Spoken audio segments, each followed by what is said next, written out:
Hello दोस्तों, मैंने एक थॉट एक्सपेरिमेंट किया है जिसे मैं आपके साथ साझा करना चाहता हूं और जानना चाहता हूं कि क्या यह थॉट एक्सपेरिमेंट सही है। इस थॉट एक्सपेरिमेंट में दो परिस्थितियां ली गई है। आइए जानते हैं इस थॉट एक्सपेरिमेंट के बारे में। पहला केस, डीप स्पेस में एक लिफ्ट के अंदर एक मनुष्य को लगभग 9.8 मीटर प्रति सेकंड स्क्वायर की दर से एक्सेलरेट किया जाता है तो वह ग्रेविटी का अनुभव करता है। यहां तक तो सब ठीक जा रहा है।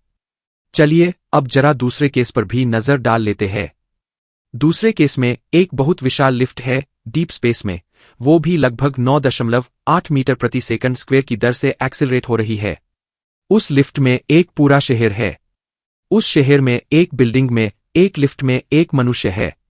बिल्डिंग वाली लिफ्ट भी लगभग 9.8 मीटर प्रति सेकंड स्क्वायर की दर से ऊपर की ओर एक्सेलरेट हो रही है। अब सवाल यह है कि दूसरे केस में उस मनुष्य के ऊपर कितनी ग्रेविटी लगेगी या उसकी गति कितनी होगी। क्या मनुष्य की गति दोनों लिफ्ट की गतियों के योगफल के बराबर होगी या बड़ी लिफ्ट की तुलना में शून्य हो जाएगी। मेरी थॉट ऑब्जर्वेशन के अनुसार मनुष्य की गति बड़ी लिफ्ट की तुलना में शून्य होगी। कुछ ऐसी ही स्थिति होगी जब हम प्रकाश की गति से चलने वाली रेलगाड़ी के अंदर दौड़ लगाएंगे। उस स्थिति में हमारी गति रेलगाड़ी की गति की तुलना में नेगेटिव हो जाएगी। पहले यात्री को रेलगाड़ी के अंदर प्रकाश की गति से दौड़ना पड़ेगा, तभी वह रेलगाड़ी की गति की तुलना में स्थिर हो सकेगा। और जब वह रेलगाड़ी की गति की तुलना में स्थिर हो जाएगा, तब उसे अपनी दौड़ने की गति को और ज्यादा बढ़ाना होगा।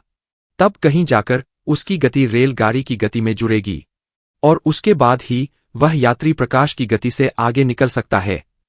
इसकी प्रामाणिकता जांचने के लिए हम एक उदाहरण ले सकते हैं।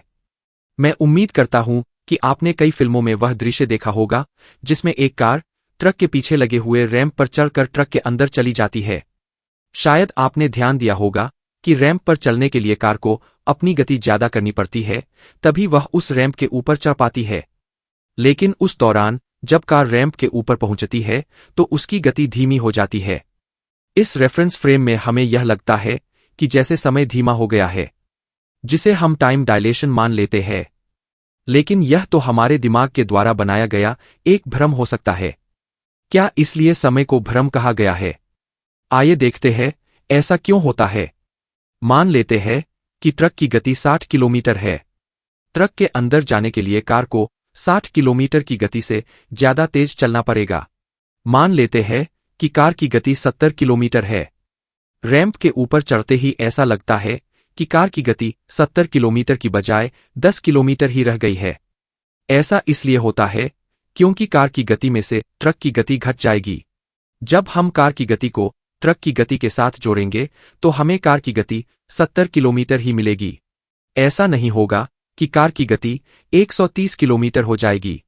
अब हम कह सकते हैं कि कार की गति ट्रक की गति से ज्यादा हो गई है। इससे हमें यह समझने में मदद मिलती है कि यात्री को रेलगाड़ी में एक जगह खड़े होने के लिए पहले प्रकाश की गति से दौड़ना पड़ेगा। उसके बाद ही उस जगह से और आगे दौड़ने की गति प्रकाश की गति में जुड़ेगी। कैसा लगा आपको मेरा यह नन्हा सा थॉट एक्सपेरिमेंट? कमेंट करके जरूर बताना। ऐसे ही और थॉट एक्सपेरिमेंट्स को जानने के लिए चैनल को सब्सक्राइब जरूर करें। धन्यवाद।